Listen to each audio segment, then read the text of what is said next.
ब्रह्मा का पिता है, कौन विष्णु की मां, शंकर का दादा कौन है, हमको दे बता। ये जानने के लिए कृपया सुनिए। जगत गुरु तत्वदर्शी संत रामपाल जी महाराज के अमृत वचन सर्व पवित्र धर्मों के पवित्र शास्त्रों के आधार पर। कहते कह कबीर अक्षर दो भाग, इन बोल कर इनका जाप कर और होगा खसम तलेगा राख। इनको देने वाला अधिकारी संत होगा। इन दो अक्षर के नाम को तो भी तभी तुझे लाभ होगा। नहीं तो वहां जब धर्मराज के दरबार में जाओगे, झूठे गुरु से ले लिए और जाप कर रहे हो तो भी यूजलेस है। वहां दोनों सजा होगी, क्योंकि अनधिकारी से बनवाया हुआ पासपोर्ट भी आपको सजा करा देता है और बनाने वाले की भी सजा। दोनों पेटोगे इकट्ठे।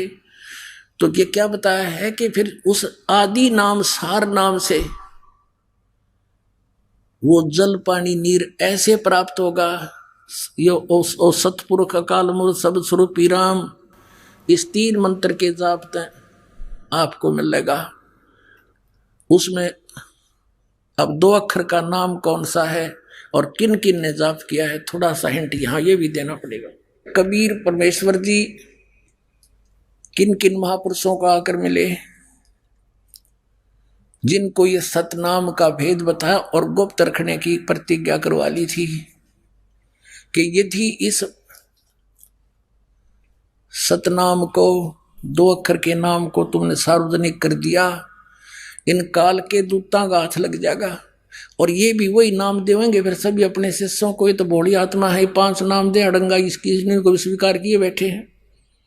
और फिर जब ये बिचली पीढ़ी का समय आना था, काल को छक्के छुड़ाने थे काल के, तो हम पहचान नहीं करवा सकते कि वास्तविक मंत्र कौन से हैं और किन महापुरुषों ने जाप किया। जिन महापुरुषों को ये राधा स्वामी पंथ मुक्त मानते हैं और उनकी वाणी का समर्थन लेते हैं अपने सत्संगों में, वो क्या जाप करके पार हुए, और वही जाप हमने करना होगा, तभी हमारा मोक्ष होगा। आदरणीय नानक साहिब जी को परमेश्वर आए जिंदा महात्मा के रूप में बेई नदी पर मिले। वहां से सचखंड लेकर गए, उनको वापस छोड़ा और फिर उनको बताया था, सारी कहानी से परिचित करा दिया था कि पुण्यात्मा ये सतनाम है, ये 2 अक्षर का, ये तू जाप कर, लेकिन अभी किसी को मत बताना, नहीं तो बात बिगड़ जाएगी। अरे आपके भाई बहन बच्चे काल के जाल में फंसे रह जाएंगे। तो ये दृढ़ भगत थे परमात्मा के, इन्होंने कत्ती इसका सुराख भी नहीं लगने दिया और बल्कि इससे कोसों दूर कर दिया मानव को कि कोई इसका जिक्र भी ना कर देखता है। अब ये जो राधा स्वामी पंथ चला है, ये गुरु ग्रंथ साहिब का पाठी था शिवदयाल जी। पंजाब का, पश्चिमी पाकिस्तान जो पहले पंजाब था, वहां का रहने वाला था। गुरु ग्रंथ साहिब के पाठ करता था। अगर गुरु ग्रंथ साहिब में यू नाम होता तो यू ये नाम शुरू कर देता नकली। और अधिकारी फिर भी ना नहीं था, उसकी दशा तो फिर भी वही होनी थी। लेकिन अब भेद नहीं रहता, आपको पहचान नहीं करा सकते कौन सा रियल मंत्र है। अब देखो आदरणीय नानक साहिब जी 2 अक्षर का कौन सा जाप करते थे। ये है सब तो वड्डी भाई वाले वाली जन्म साखी श्री एक ओंकार सतगुरु प्रसादी। ये कोड वर्ड है। एक ओंकार लिखने का क्या आवश्यकता थी, ये कोड वर्ड है। एक ओम और एक और, ये 2 अक्षर का सतनाम है। ये सतगुरु के प्रसाद से प्राप्त होगा। ई जन्म साखी अज तक छप चुकिया नालों वड्डी है, सब तो वड्डी ते पुरातन है। और भाई बाले वाली जन्म साखी श्री गुरु नानक देव जी दी, और पंजे साहिब दी साखी ते 10 पातशाह दे जीवन समेत मुकम्मल साखियां हन। प्रकाशक हैं doctor Jawahar Singh Kirpal Singh and company. और पुस्तकों वाली गली नंबर 8 बाग रामानंद अमृतसर, यहां से छपी है। अब इसके हम आते हैं समंदर की साखी पे। ये देखिएगा, समंदर दी साखी और पृष्ठ 547 पर। ये बाला बोल रहे हैं, बालाजी बोल रहे हैं। बाला सिंधु वाच, बाला सिंधु बोले, ताते है गुरु अंगद जी, जद गुरु नानक देव जी अजिते पासों विदिया होए। वहां से विदा हुए। मर्दान ने कहा, मर्दाना बोला कि सच्चे पातशाह जी असा समुद्र ता देखिया पर लंका ना देखी, जिथे रामचंद्र जी चढ़ाई कीती है। ता गुरु नानक जी कहा चलो भाई बाला ते मर्दाना तुहानू रंज नहीं करना, अखी मीटो। जा अखी मीट के खोलियां ता समुद्र दे कंडे जाई खड़े हुए, किनारे समुद्र के किनारे खड़े हो गए ते आखन लगे बाला ते मर्दाना मेरे पीछे पीछे चले आओ, मुखों वाहिगुरु वाहिगुरु कहंदे आओ। ते आगे आगे गुरु जी श्री नानक देव जी तुर पे और जैसे धरती ऊपर तुरदे सन उसी तरह समुद्र ऊपर तुर पे। जा चले जाहन ते पीछे बाला ते मर्दाना जावन।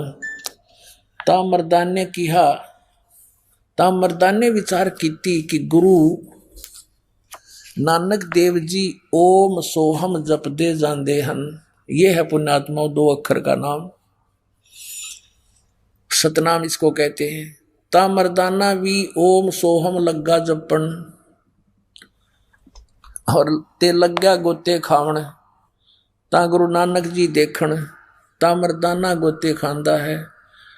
ता गुरु जी की हा मर्दाना गुरु जी करनी वल नहीं देखना, गुरुदेव वचन पर चलना। ओह चाहिए तू मर्दाना ओहे आख जे असा आखिया है। ता मर्दाना फिर लगा वाहिगुरु करन कहन। ता फिर चल जल ऊपर उसी तरह तुरन लगा। अपनात्माओं ये तो थी पंजाबी वाली। अब थोड़ी सी आपको और दिखा दो हिंदी में और अनुवाद कर रखा है इन्होंने, ये देखिएगा। ये भाई बाले वाली जनसाखी और भाई चतर सिंह जीवन सिंह अमृतसर वाला ने इसका अनुवाद किया। ये देखिए, ये माया बाजार से छपी है, अमृतसर से। प्रकाशक हैं भाई चतर सिंह जीवन सिंह, बाजार माई सेवा अमृतसर, फोन नंबर इतने इतने। अब इसमें भी आपको दिखाते हैं। ये है समुद्र दी साखी समुद्र की और 559 यानी 559 पर यहाँ देखो साखी समंदर की। अनुवाद करते हुए शॉर्टकट किया है, फिर भी बहुत कुछ समझ में आओगा। एक दिन मर्दाने ने कहा कि महाराज मेरा मन चाहता है कि समुद्र में जो लंका है वहां का भ्रमण किया जाए। गुरुजी ने कहा अच्छा आप लोग अपने नेत्र बंद करो। जब मैं और मर्दाने ने नेत्र बंद करके अक्षण भर के बाद पीछे खोले तब हम लोग गुरुजी के साथ महान समुद्र तट पर खड़े थे। अब गुरुजी ने कहा कि तुम लोग समुद्र के जल पर वाहिगुरु जप करते पैदल ही चले आओ। हे गुरु अंगद देव जी, हम लोग गुरुजी के पीछे पीछे उसी तरह जा रहे थे जैसे सूखी पृथ्वी पर चला जाता है। आगे आगे गुरुजी, ये है भाई 2 अक्षर का मंत्र, ओम सोहम जाप करते चले जा रहे थे। तब मर्दाने ने सोचा कि हम भी ओम सोहम जाप क्यों न करें। तब मर्दाना भी ओम सोहम की रट लगाने लगा। बस वह लगा गोते खाने। अब गुरुजी ने पीछे देखा तो हंसकर कहने लगे, मरे मर्दाना, शिष्य का धर्म है कि वह गुरु के बताए मार्ग पर चले, इसलिए तू वह गुरु ही जप, तेरा उसी में कल्याण है। तब मर्दाने ने वह गुरु जाप करने की रट लगाई। तब फिर पूर्व प्रकार पानी पर चलने लगा। अब ये है वो मंत्र जिससे मोक्ष होगा। ये राधा स्वामी वालों के पास नहीं, किसी वर्ल्ड में, इस संसार में किसी के पास नहीं, इस दास के अतिरिक्त। और सार नाम की तो किसी का बाप भी नहीं लगी है पुण्यात्माओं। अब इन आप जी को वो प्राप्त हो रहा है। परमात्मा ने कहा था सोहम शब्द हम जग में लाए, सार शब्द हमने गुप्त छिपाए।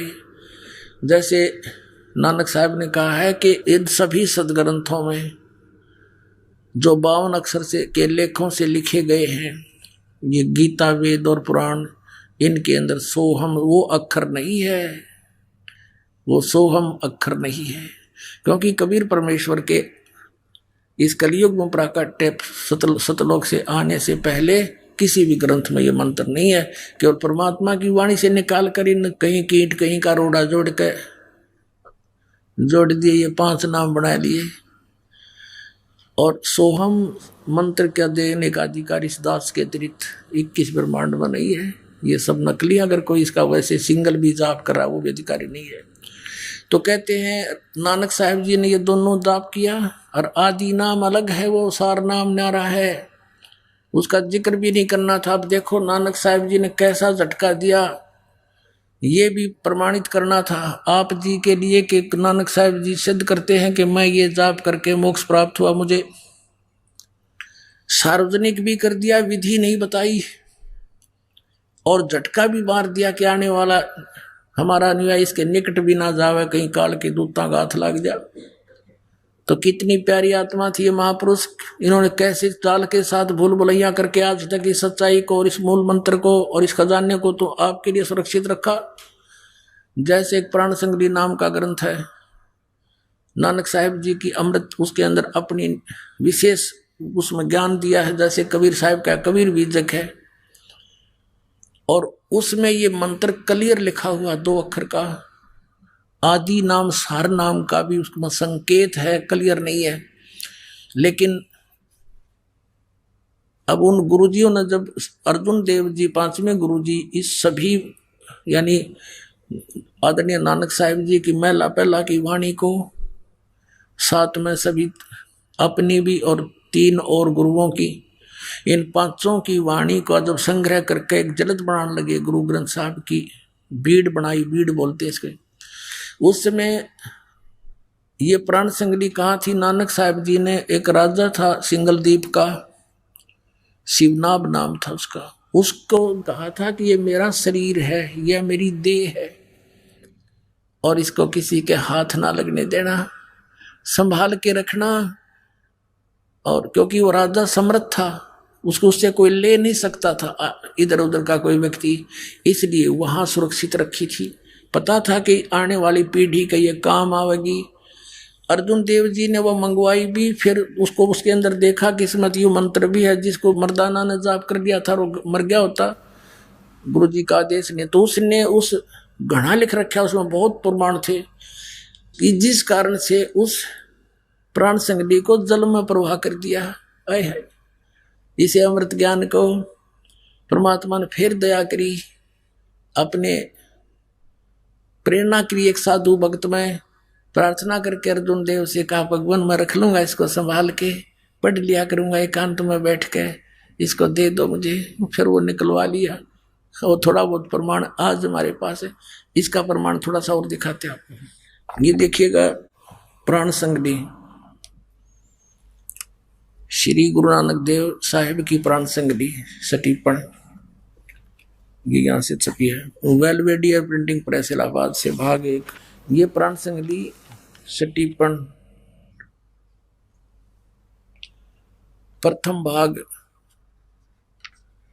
श्री गुरु नानक साहिब विरचित प्राणों का अपूर्व कवच, ये उन्होंने लिखा है।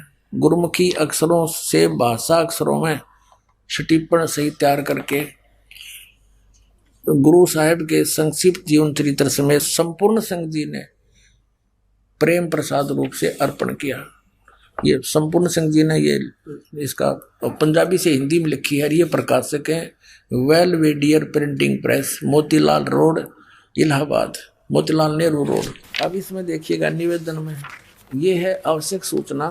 गुरु नानक साहिब ने यह अपूर्व ग्रंथ प्राण संगली किस अवसर पर सिंगला द्वीप में वहां के परम भक्त राजा शिवनाभ जी को उपदेश करके बख्श दिया, और फिर उनकी 5वीं गद्दी के अधिकारी गुरु अर्जुन देव जी ने उसे कैसे संगल द्वीप से मंगाया और किस कारण से उसे गुरु ग्रंथ साहिब के संग्रह से अलग रखा, इसका वर्णन गुरु नानक साहिब जी के जीवन चरित्र में दूसरी यात्रा के आखिरी हिस्से में और टिप्पणकार के निवेदन में लिखा है। गुरु नानक साहिब ने यह अनमोल ग्रंथ, इस अनमोल ग्रंथ का नाम प्राण संगली क्यों रखा, यह तो पक्के तौर पर वही कह सकता है जिसकी गति उनकी सी हो।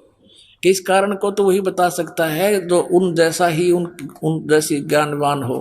तो भी कुछ लखावा उसका उनके इस वचन से होता है जो निज मुख से उन्होंने राजा शिवनाभ से कहा। पुण्यात्मा आंखों में पानी आ जाता है ये मार्मिक वचन पढ़कर श्री नानक साहिब जी के। देखिएगा, ई ग्रंथ मेरी देह है, मेरा स्थूल रूप है, प्राणों मेरिया का संग्रह कहो कवच है, और जगत समुद्र का ई पुल है, संसार से पार होने का। इसके अंदर बहुत मटेरियल लिख दिया, मैटर लिखा मैंने, संसार सागर से पार करने का पुल है। ई प्राण संगली में तैनू बख्शी है, तुझे बख्शीश दे दी है। ई अदर वस्तु है, सोते जरी है, यानी तू इसका अधिकारी पाया मुझे।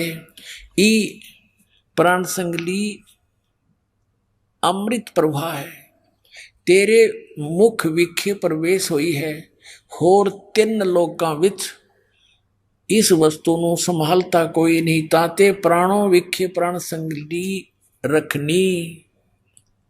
ओए होए होए, इस वचन को से स्पष्ट होता है कि यह ग्रंथ प्राणों का संग्रह रूप है। अब ये तो अनुवाद करता अपने हिसाब से कह रहे हैं, जिसमें प्राण पिंड का निर्णय और प्राणों से मन, प्राण माने श्वासों का, प्राण माने श्वासों से मन को का निरोध पूरा भेद लिखा है। संभव है कि इसको गुरु ग्रंथ साहिब की जल्द में शामिल ना करने की वजह यही हो कि गुरु अर्जुन देव ने समय अनुसार इसे हरेक छोटे बड़े की दृष्टि में लाना उचित ना समझा।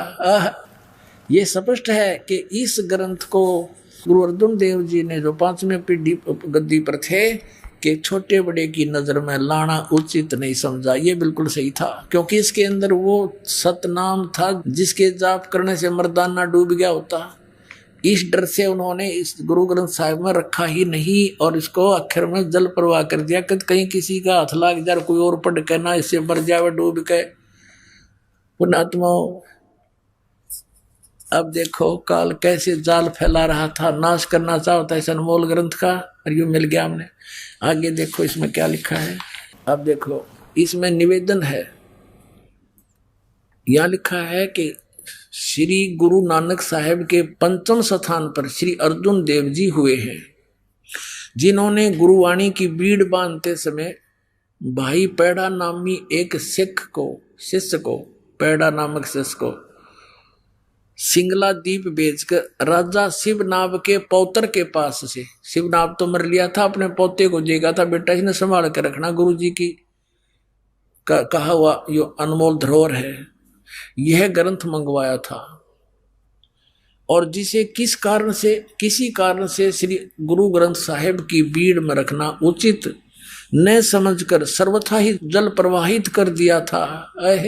सारा का सारा जल में डाल दिया था यह प्राण संगली, जो कि एक परम प्रेमी साधु की अत्यंत प्रार्थना से द्रवीभूत होकर हुए गुरु साहब ने यानी अर्जुन देव जी से प्रार्थना की, तब साहब के वचन अनुसार जल से निकलवाया और जैसे का तैसे उसे ही बख्शीश कर दिया गया। अर्जुन देव जी ने उसको दे दिया कि ले जा तू, बस हमने इसको छुपा कर रखिए, बख्शीश कर दिया गया था। जिसका प्रसंग गुरु प्रताप सूरज प्रकाश नामक प्रमाणिक इतिहास की तृतीया राशिगत 32वें अंशों में लिखा है। अपने आत्मा यो खजाना आपके लिए रोक रखा था। आप वो पुण्यकर्मी प्राणी हो जो मनुष्य शरीर प्राप्त करके इस नाम का सतनाम को प्राप्त कर चुके हो। उसके बारे में कहा कि लख बर सूरा जूझ ही लख बर सावत दे, लख बर यति जहान में तब सतगुरु शरणा ले। अब ये 2 अक्षर का मंत्र नानक साहब जी जाप करते थे, क्लियर हुआ। सार नाम गुप्त है, उसका तो किसी ने भेद भी नहीं लागण दिया इन महापुरुषों ने, इस दास के ऊपर मेहर करी परमात्मा ने। फिर आदरणीय धर्मदास साहिब जी को यही मंत्र दिया था परमात्मा ने, ओम सोहम शब्द प्रकाशा। और आदरणीय घीसा दास साहिब जी ने अपनी वाणी में कहा है, ओम सोहम जप ले भाई, राम नाम की यही कमाई। ये नाम है, असली मंत्र यू है राम का नाम। ओम सोहम राम नाम जप कर थर होई, ओम सोहम मंत्र दोई। राम नाम जप कर थर होई, थर माने स्थाई स्थान सतलोक प्राप्ति कर सकते हो। और ये ओम सोहम मंत्र दो, ये है 2 अक्षर के मंत्र। गरीबदास आदरणीय गरीबदास साहिब जी कह रहे हैं जिनको भगवान मिले थे, ये मंत्र दिया था स्पेशल। सोहम शब्द हम जग में लाए सार है, और सार शब्द हमने गुप्त छिपाए। नामा छिपा ओम तारी, पीछे सोहम वेद बेचारी। सार शब्द पाया जद लोई, आवागमन बहुर ना होई। और ये दास के बिना कोई अधिकारी नहीं पुण्यात्मा हो, तुम्हारा सौभाग्य है। आपको ये मंत्र कितना आसानी से मिल गया, आप कितनी पुण्यकर्मी प्राणी हो, क्योंकि लाल की कीमत जौहरी जानता है। ये दास जौहरी है, तुम लाल हो। कहते हैं परमात्मा ने कहा कि गोता मारूं स्वर्ग में, जा बैठूं पाताल। गरीबदास ढूंढता फिरूं अपने हीरे मोती लाल। आप वो हीरे मोती लाल हैं जिनको ये सतनाम और सारनाम प्राप्त हो रहा है। बोलो सतगुरुदेव। पूर्ण ब्रह्म, पूर्ण परमात्मा, जो असंख्य ब्रह्मांड के स्वामी हैं, कुल के रचनहार हैं, हम सभी आत्माओं के वो पिता हैं, वो सत्य पुरुष हैं। वो कहाँ रहते हैं? सचखंड में रहते हैं, सतलोक में रहते हैं। वो अमर स्थान है, अविनाशी स्थान है, वो अविनाशी ही भगवान है। सतलोक के अंदर परमात्मा मनुष्य जैसे शरीर में, तेजों में शरीर में विराजमान है, नर आकार है। उनके एक रोमकूप में करोड़ सूर्य मिला दे, करोड़ चंद्रमा। उनकी रोशनी भी परमात्मा के एक रोमकूप की रोशनी से न्यून है, कम है। ऐसा तेजों में शरीर उस परमेश्वर का है। वहां पर ऐसी ही सृष्टि है जैसी यहां आप देख रहे हो, लेकिन वहां अकाल नहीं गिरता, वहां कोई काल नहीं गिरता, यानी सूखा नहीं होता, फ्लड नहीं आती। वहां का जो वातावरण है वो एक जैसा सुहाना रहता है। वहां बने शरीर ये 5 तत्वों के नहीं है, नाड़ियों का तंत्र उसमें नहीं है, वो एक तत्व से बने हुए होते हैं। उसमें वृद्ध अवस्था नहीं होती, वहाँ कोई रोग नहीं है, राग द्वेष नहीं है, क्योंकि वहाँ सभी को समांतर सुविधाएं प्राप्त हैं। कोई ऊंच नीच नहीं है एक मालिक को छोड़ के। हम पहले वहीं रहा करते थे।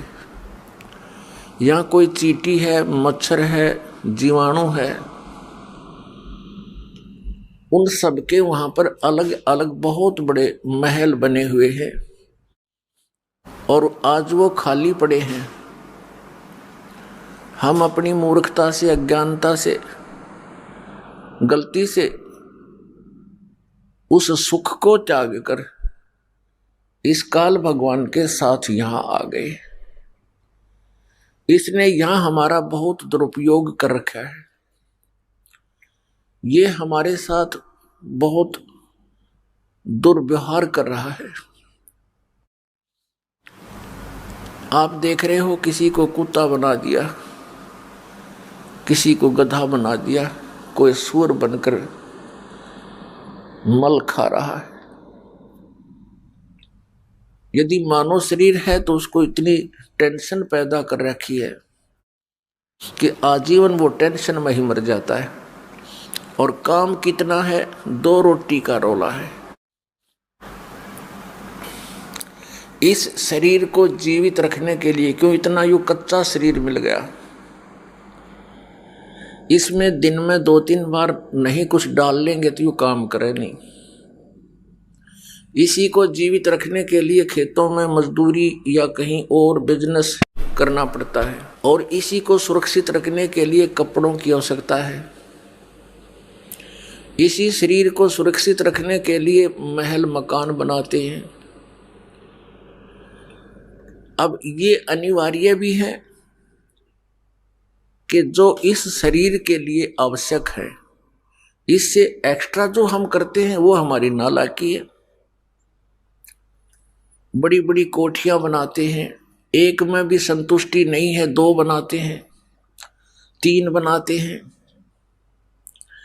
और बनाते ही बनाते मर जाते हैं, और फिर भटकते फिरते हैं कुत्ते और गधे सुअर बनकर। ये हमें ऐसे मूर्ख बनाए हुए हैं। जो मूल कार्य इस जीवन का है उससे वंचित रखता है। यदि किसी की प्रेरणा भी बनती है कि मैं भक्ति करूं, क्योंकि आत्मा परमात्मा के बिना रह नहीं सकती, वो भिन्न बात है कि जो नास्तिक हो चुके हैं उनके अंदर वो प्रेरणा दब चुकी है, नाश नहीं हुआ है, वो दब चुकी है, क्योंकि वो ऐसे माहौल में रहते हैं, ऐसे वातावरण में रहते हैं, वहां के सभी लोग उसी विचारों के होते हैं, तो उनकी वो भावना और दबती ही चली जाती है। यदि वे व्यक्ति भी सत्संग के अंदर आएंगे तो उनके अंदर दबी हुई वो भावना, परमात्मा पाने की प्रेरणा फिर से अंकुरित हो जाएगी। यदि कोई साधना करने की चेष्टा कर रहा है तो ये काल भगवान उसको शास्त्र विधि त्याग कर मनमाने आचरण पर दृढ़ किए हुए है, और इतना दृढ़ कर दिया कि अब यदि सच्चाई बताने की चेष्टा की जाती है तो हाहाकार मच जाता है। पहले परमात्मा ने स्वयं आकर के, परमेश्वर कबीर देव जी ने, कबीर साहब, काशी वाले धाणक ने, जुलाहे ने, वो पूर्ण परमात्मा है, सारी सृष्टि का रचनहार है। उस परमेश्वर ने आकर के हमें ये ज्ञान देना चाहता कि बच्चों, तुम काल के जाल में फंसे हुए हो, तुम्हें मूर्ख बना रखा है इस काल ने। आज तुम अपनी कोठी और बेटी, पुत्र और संपत्ति को अपना मानते हो, एक क्षण में आपकी मृत्यु हो जाती है, ये आपके हैं। परमात्मा ने कहा ये झूठा संसार आ रे, इनमें कोई नहीं तुम्हारा रे। ये बातें हमें अच्छी नहीं लगती, क्योंकि हम अज्ञान से परिपूर्ण हैं कि ये कैसे कह रहे हैं कि यहाँ हमारा कोई नहीं है। ऐसे कह रहे हैं परमात्मा कि आज तुम सब कुछ को अपना मान रहे हो, आज ही आपकी मृत्यु हो जाती है, जो होनी ही है, कभी ना कभी तो होनी ही है, तो आपका कहाँ ये। तो इस तरह की ये सच्चाई है और जिसकी हमें जानने की आवश्यकता है, ये बहुत खटकती है। फिर दूसरा ये कहा जाता है कि जो पूजाएं आप कर रहे हो ये पूजाएं ठीक नहीं, ये किसी काम की नहीं है, क्योंकि ये शास्त्रों में प्रमाणित नहीं है, सदग्रंथों में वर्णित नहीं है। उन महापुरुषों ने जिन्होंने परमात्मा पाया है उन्होंने ये मंत्र जाप नहीं किए जो तुम कर रहे हो, उन्होंने ये साधनाएं नहीं की जो आप जी कर रहे हो, इसलिए आपकी साधना व्यर्थ है। तो इससे एकदम हलचल मच जाती है, और विशेषकर वो गुरु लोग जो उनको अज्ञानी बनाए बैठे हैं श्रद्धालुओं को, उनको ज्यादा चिंता लग जाती है और उनको ये चिंता बन जाती है कि कहीं ये सभी तुम्हारे शिष्य यहां से भाग ना जाएं।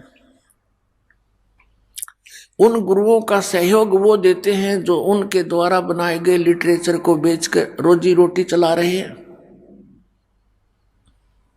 या उनसे प्राप्त दान का दुरुपयोग करके मौज मस्ती मार रहे हैं। वो फिर उन भोली आत्माओं को, उस गुरु के शिष्यों को भ्रमित करते हैं। जैसे पहले भ्रमित करके कबीर परमेश्वर के पीछे लगा दिए, अपने ही बच्चे अपने ही पिता के साथ विरोधी बनकर खड़े हो गए। हम कितने भोले और अज्ञानी हैं। हम परमात्मा को ना पहचान कर उसके शत्रु बना दिए और अब इस दास को सेवा दी भगवान ने, कबीर भगवान ने। ये सच्ची बात कहने की। और ये दास उसी दिन से, सन 1994 से जिस दिन से आदेश हुआ है उपदेश देने का, उसी दिन से आज तक 18वां वर्ष चल चुका है। ये दास ऐसे ही बोल रहा है, ये सच्चाई आपके समक्ष लाना चाह रहा है। इसी के कारण ये क्रोथा कांड कराया इन अज्ञानी दुष्ट लोगों ने, राजा और प्रजा को भ्रमित करके बेहुदी अफवाहें फैलाकर। लेकिन हमारे साथ परमात्मा है, उन्हीं का आदेश है कि उसके बच्चों तक ये दास ये तत्व ज्ञान पहुंचाए,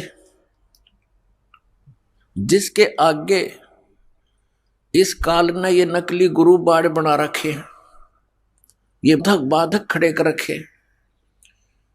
अब ये तूफान है, तत्व ज्ञान ये तोब का गोला है, इसके सामने ये अज्ञानी अब रुक नहीं पाएंगे।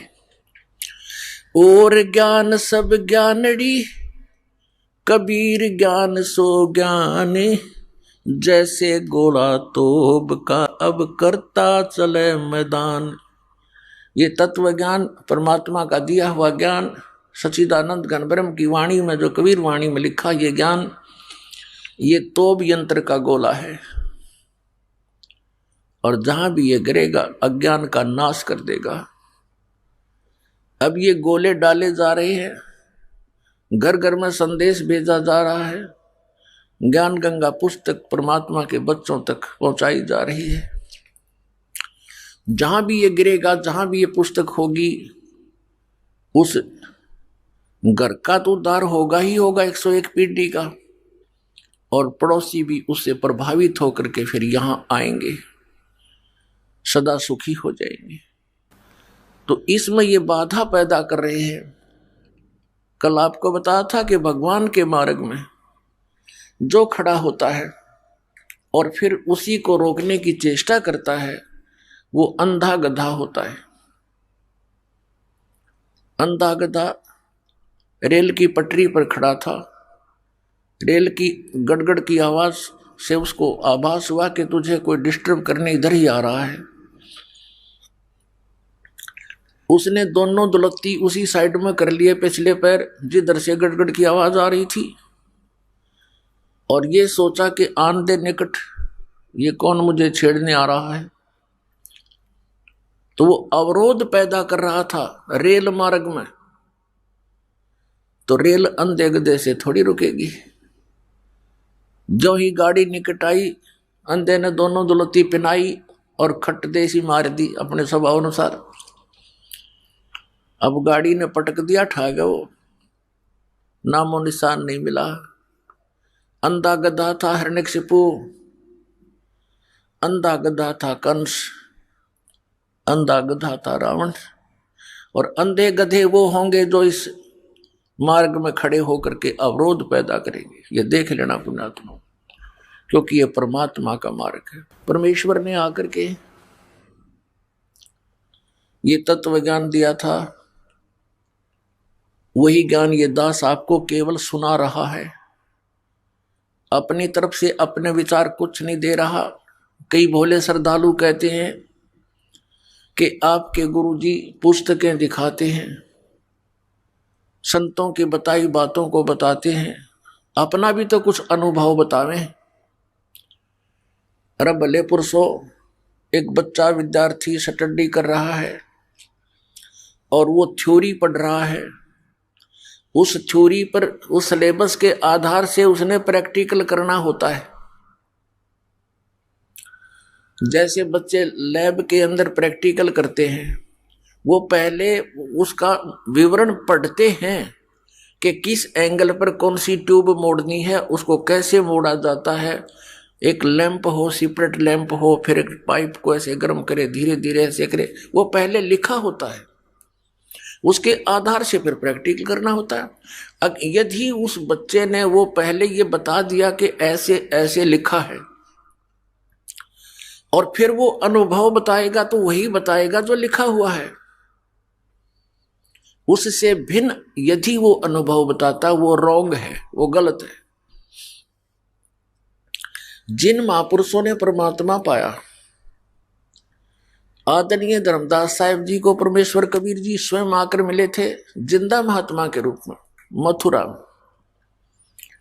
आदरणीय मुलुकदास साहिब जी को मिले थे उसके गांव में, ऐसे ही एक जिंदा महात्मा के रूप में सत्संग कर रही थी। आदरणीय दादू साहिब जी को मिले जिंदा बाबा के रूप में। आदरणीय नानक साहिब जी को मिले जिंदा बाबा के रूप में बेई नदी पर। आदरणीय गरीबदास साहिब जी को मिले गांव छुडानी, जिला जज्जर, हरियाणा के अंदर खेतों में, जब वो गायें चरा रहे थे, गौएं चरा रहे थे, 10 वर्ष के बालक थे। आदरणीय घीसा साहिब जी को मिले गांव खेकड़ा, जिला मेरठ, उत्तर प्रदेश में। और इस रामपाल दास को मिले हरियाणा में।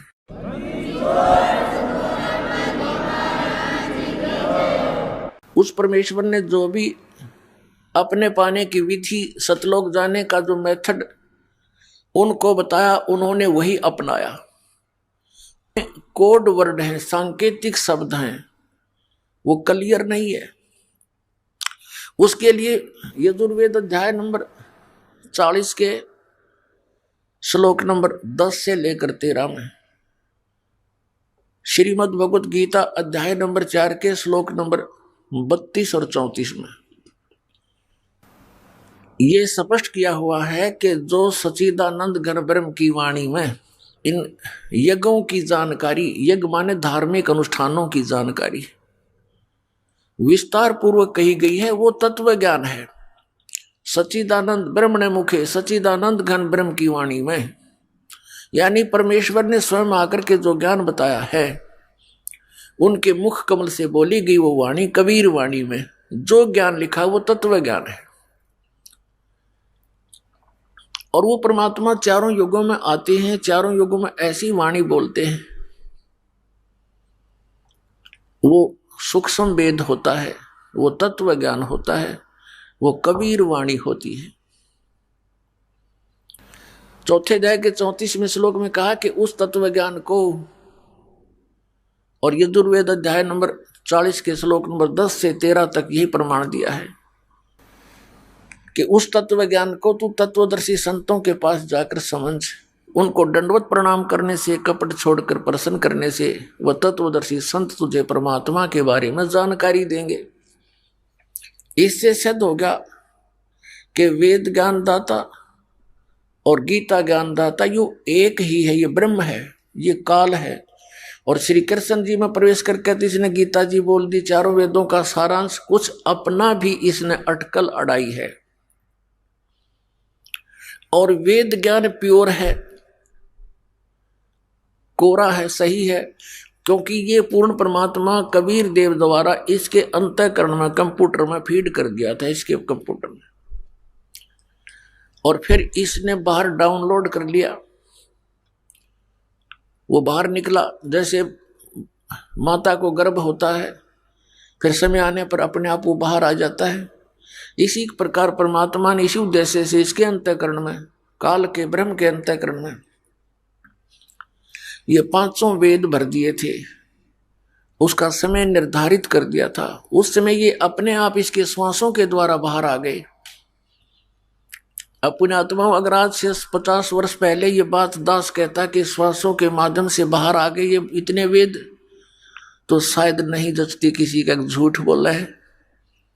अब आप देख रहे हो इंटरनेट कैसा लगा, ये तो मैन मेड है और ये गॉड मेड शरीर, इसमें तो ऐसे इंस्ट्रूमेंट है विज्ञान 100 जन्म भी नहीं ढूंढ सकती। तो वो कहां से कहां आते हैं, एक मोबाइल से दूसरे मोबाइल में ना कोई तार है ना कोई कनेक्शन है, ब्लूटूथ के माध्यम से या वैसे मैसेज के माध्यम से पूरी की पूरी फिल्म, पूरे के पूरे कई घंटों के प्रवचन एक दूसरे में चले जाते हैं। तो अब इसको समझना बहुत आसान हो गया। तो श्वासों के माध्यम से ये बाहर आए, बाहर आते ही ये एक सुंदर कागज के रूप में उपलब्ध हुए उसके ऊपर। अब फिर ये अनाड़ियों के उसमें कागज कहां से आ गया? अरे कमाल की बात करते हो। एक तरफ वो कहते हैं कि भगवान ने आदमी बना दिए और युवा बना दिए। जब परमात्मा आदमी बना सके है तो कागज और ये बनाते उसने कौन सी देर लगेगी? जो सारे ब्रह्मांड रच सकता है और वो कागज तुम बना नहीं सकते, जो मालिक भेज दे। तो ऐसा ही हुआ था। इस ब्रह्म ने उनको पढ़ा था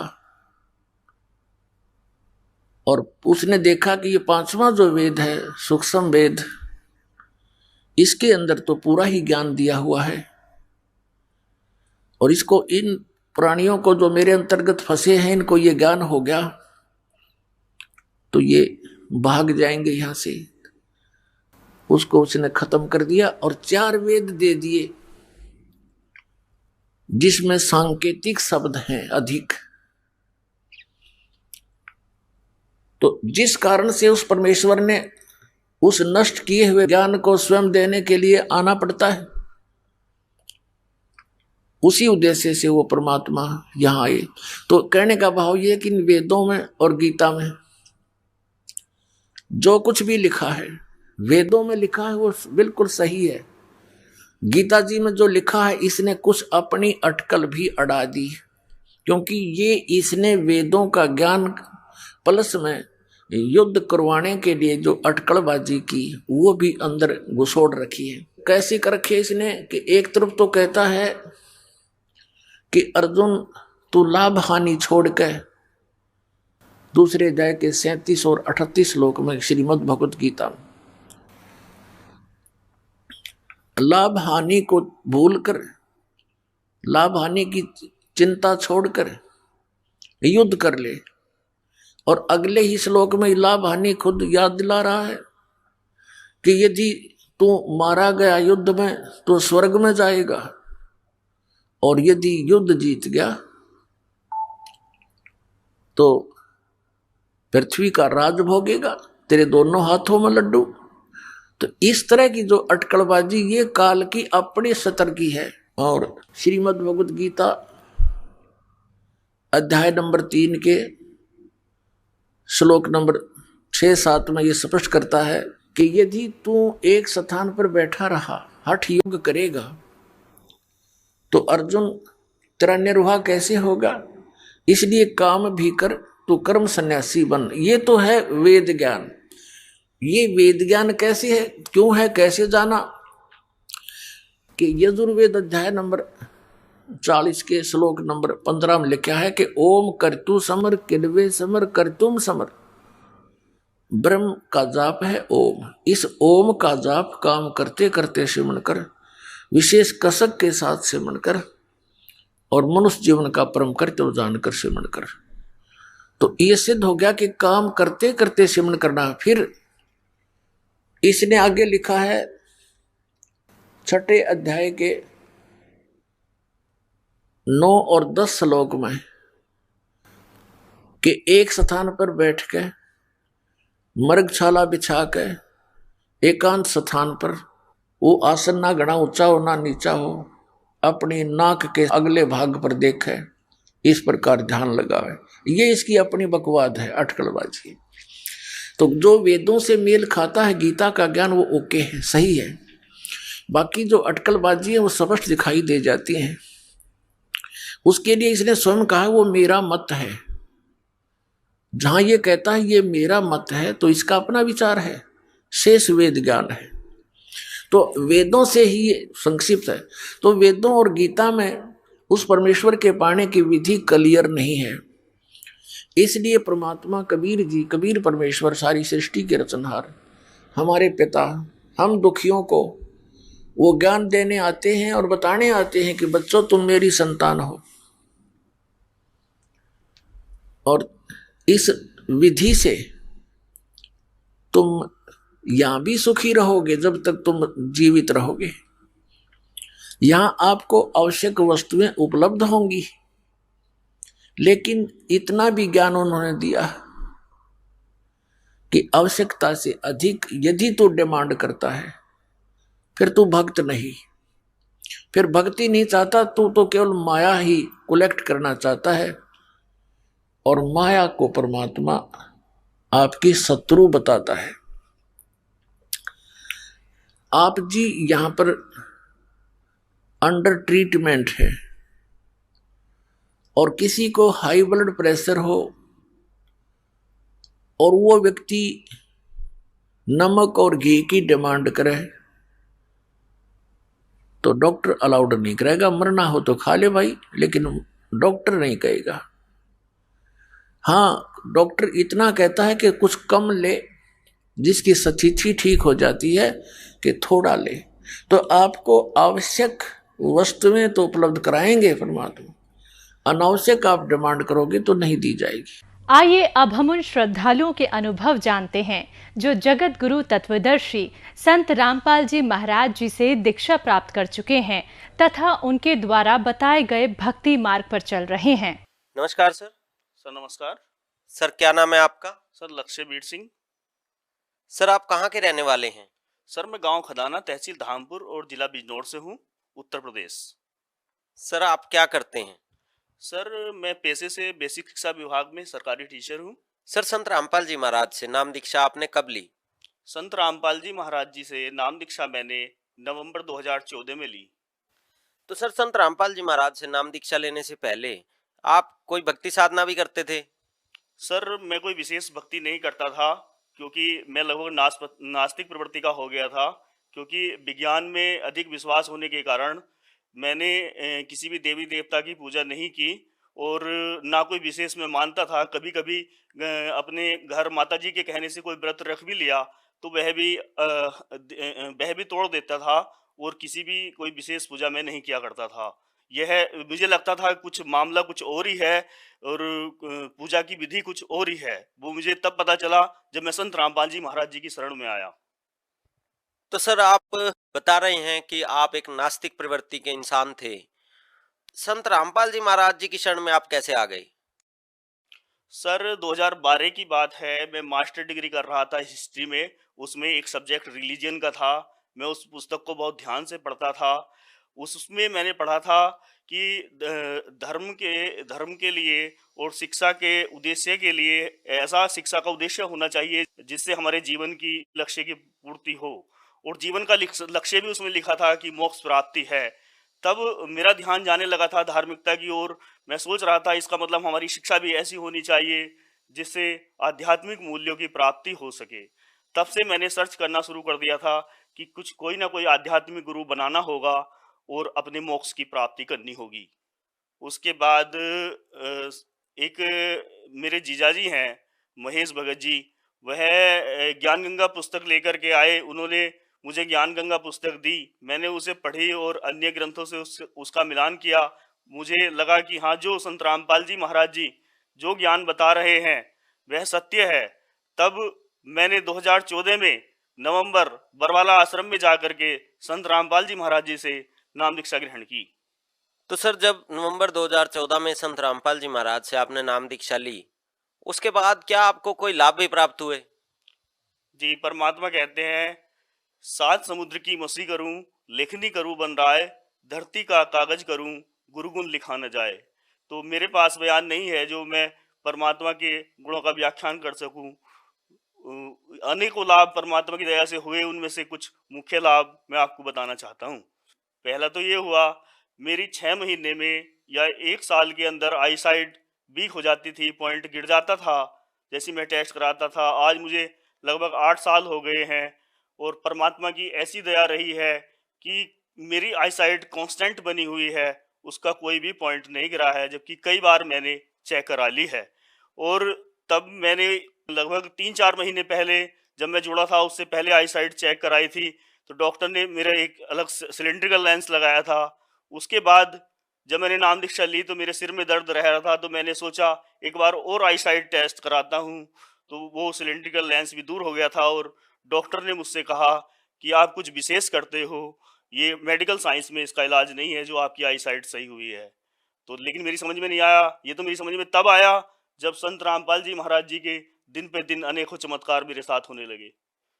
दूसरा सर, ये एक बार मुरादाबाद से मेरे भाई राज बहादुर सिंह, वैगनार कार थी उनके साथ, हम आ रहे थे, हमारा एक्सीडेंट हुआ। एक्सीडेंट इतनी तेज से हुआ, धमाके की आवाज भी हुई और बाद में पुलिस चौकी पर लगभग 1.5 किलोमीटर पे हमें रोक लिया गया और वहां पर बैठा लिया गया। लेकिन पुलिस कह रही थी फैसला कराने के लिए, लेकिन संत रामपाल जी महाराज जी का ये चमत्कार हुआ। मैंने प्रार्थना की मन ही मन में और संत रामपाल जी महाराज जी की दया से वहां पर फैसले के लिए कोई नहीं आया और पुलिस ने हमें यह कहकर छोड़ दिया कि जाओ, कोई फैसले के लिए नहीं आया है। और इससे मेरे भाई भी बहुत आश्चर्यचकित हुए और उन्होंने कहा कि ये संत रामपाल जी महाराज जी की दया है जिससे हम बच गए। इसके अलावा सर, मैं 2001 से डिप्रेशन का शिकार रहता था। हिमालयन इंस्टीट्यूट जोली ग्रांट देहरादून डोईवाला से मेरा ट्रीटमेंट परमानेंट चलता था। कुछ सही हो जाता था, उसके बाद स्थिति फिर यथावत बन जाती थी। लेकिन जब से मैंने नवंबर 2014 से परमात्मा की शरण में गया, नाम दीक्षा ली, तब से मैं बिल्कुल सही रहता हूँ। इसके लिए मैंने कोई भी दवाइयाँ आज तक नहीं खाई है और बिल्कुल स्वस्थ रहता हूँ। और इसके अतिरिक्त मेरे हड्डी में दर्द रहता था और कुछ ना कुछ हड्डी फ्रैक्चर भी हो जाती थी। कोई ना कोई एक्सीडेंट होता था या फिर ऐसे ही गिर जाता था तो भी हड्डी फ्रैक्चर हो जाती थी। शरीर में इतनी वीकनेस थी। लेकिन संत रामपाल जी महाराज जी की नाम दीक्षा लेने के बाद मुझे ऐसा लगता है, कभी कोई आपत्ति आती भी है तो संत रामपाल जी महाराज जी मेरे साथ खड़े हैं और ऐसी गद्दी ऐसी महसूस बीच में होती है और किसी भी तरह की कोई आंच नहीं आती। परमात्मा संत रामपाल जी महाराज जी मेरे गुरु जी मुझे बचा लेते हैं। सच तो ये है, परमात्मा की दया से मैंने 2-2 किलोमीटर तक की दौड़ लगाई जहां मुझे चलने में भी परेशानी होती थी। इसके अलावा मेरी बेटी शासा, वो बहुत घबराती थी, डरती थी, हवा हवा कहती थी, दरवाजे को खोलने से भी डरती थी। लेकिन मेरे नाम दीक्षा लेने के कुछ समय बाद उसने भी नाम दीक्षा ले ली और उसके बाद से उसकी स्थिति बहुत सभी हो गई। आज तक वो किसी भी चीज से घबराती नहीं है। एक बार की बात है, मेरी पत्नी नाम दीक्षा नहीं ले रही थी, वह तत्सत हरे राम वाले पंथ से जुड़ी हुई थी। मैंने काफी उसको समझाया, ज्ञान भी समझाया, लेकिन वह नहीं मानी। एक बार क्या हुआ, उसके सिर में तेज दर्द था और उसकी अचानक तभी आंखें लग गईं और संत रामपाल जी महाराज जी एक स्कूटर रूपी विमान से आते हुए उसे दिखे और बैठाकर उसे ऊपर ले गए। तभी उसकी अचानक आंखें खुल जाती हैं और उसकी जो भी बेचैनी थी, जो भी सिर में दर्द था, बिल्कुल ठीक हो जाती है। और वह भी प्रार्थना करती है कि मैं संत रामपाल जी महाराज जी से नाम दीक्षा लूंगी। और वह भी मुरादाबाद भटावली नामदान केंद्र पर जा करके संत रामपाल जी महाराज जी से नाम दीक्षा लेती और इस तरह से वह भी आज सुखी रहती है। किसी तरह की कोई भी परेशानी, कोई भी सिर में दर्द उसके भी नहीं रहता है। संत रामपाल जी महाराज जी की एक और दया हुई, मुझे पढ़ने का बहुत शौक था। अभी 2014 में भी मैं मास्टर डिग्री कर रहा था इकोनॉमिक्स से। उसके फर्स्ट पेपर में ही मेरी बैक लगी हुई थी। लेकिन नाम दीक्षा लेने के बाद परमात्मा की ऐसी दया हुई, उसी पेपर में जिसमें मेरी बैक लगी हुई थी 80% अंक प्राप्त किए और प्रथम श्रेणी से इकोनॉमिक्स एमए की परीक्षा उत्तीर्ण की। तो परमात्मा ने इतने सुख दिए और आज भी प्रतिदिन कोई भी दिक्कत होती है तो मैं संत रामपाल जी महाराज जी को अपने साथ खड़ा हुआ पाता हूँ और हर संभव स्थिति में वे मुझे बचा लेते हैं। तो सर आपने बताया कि आप संत रामपाल जी महाराज की शरण में आए और आपके परिवार में अनेकों लाभ आप लोगों को हुए, आपकी बेटी को, आपकी पत्नी को और आपको भी। और आपके साथ तो एक बड़ा चमत्कार ये भी हुआ कि आपकी आंखों का वो लेंस उतर गया जिसका इलाज डॉक्टर ये बताते हैं कि नहीं हो सकता। और शुरुआत में आपने ये भी बताया था कि संत रामपाल जी से नाम दीक्षा लेने से पहले आप नास्तिक प्रवृत्ति के इंसान थे।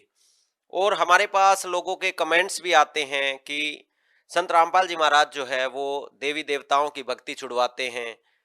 तो क्या संत रामपाल जी महाराज भी लोगों को नास्तिक बनाते हैं? सर ये गलत है जो लोग कह रहे हैं कि संत रामपाल जी महाराज जी नास्तिक बनाते हैं। संत रामपाल जी महाराज जी तो ये बताते हैं कि प्रत्येक देवी देवता की क्या स्थिति है और उनकी साधना, उनकी प्राप्ति कैसे हो सकती है, उनकी शक्ति की पूरी पूरी जानकारी देते हैं।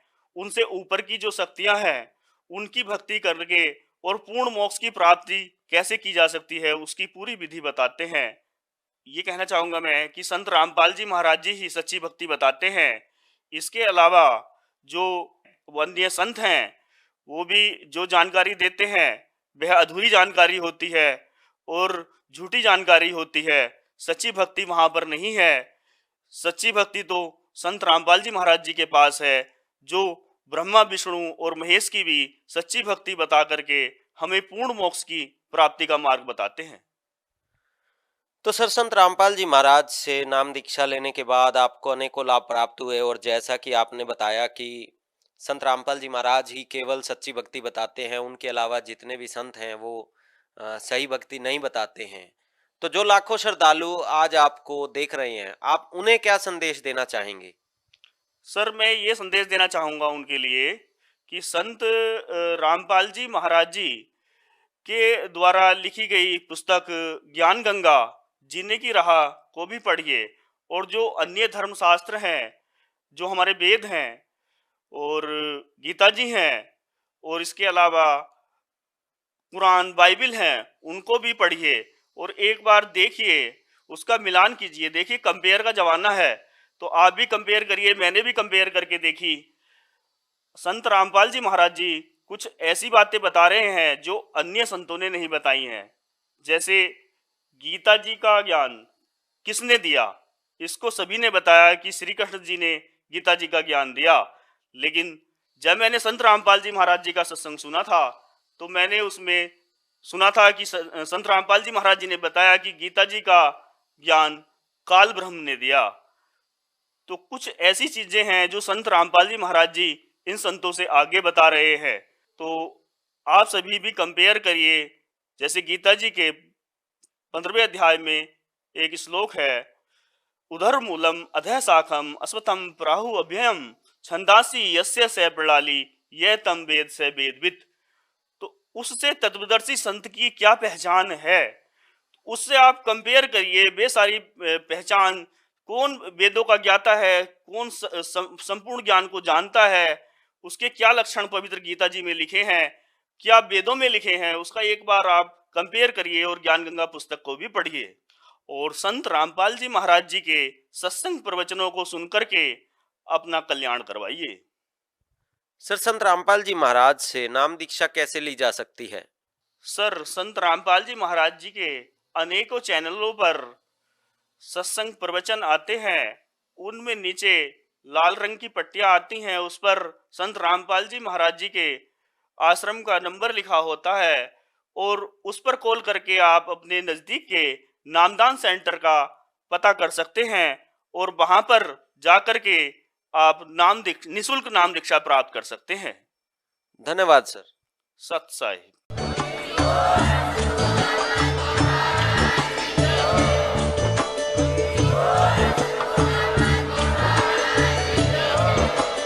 आप सुन रहे थे जगत गुरु तत्वदर्शी संत रामपाल जी महाराज जी के मंगल प्रवचन। अधिक जानकारी के लिए विजिट कीजिए हमारी वेबसाइट www.jagatgururampalji.org। संत रामपाल जी महाराज जी के शुभ आशीर्वाद से पूरे विश्व भर में 500 से भी ज्यादा नाम दीक्षा केंद्र हैं, जिन पर संत रामपाल जी महाराज जी द्वारा ऑनलाइन निःशुल्क नाम दीक्षा दी जा रही है। अपने नजदीकी नाम दीक्षा केंद्र का पता करने के लिए संपर्क करें।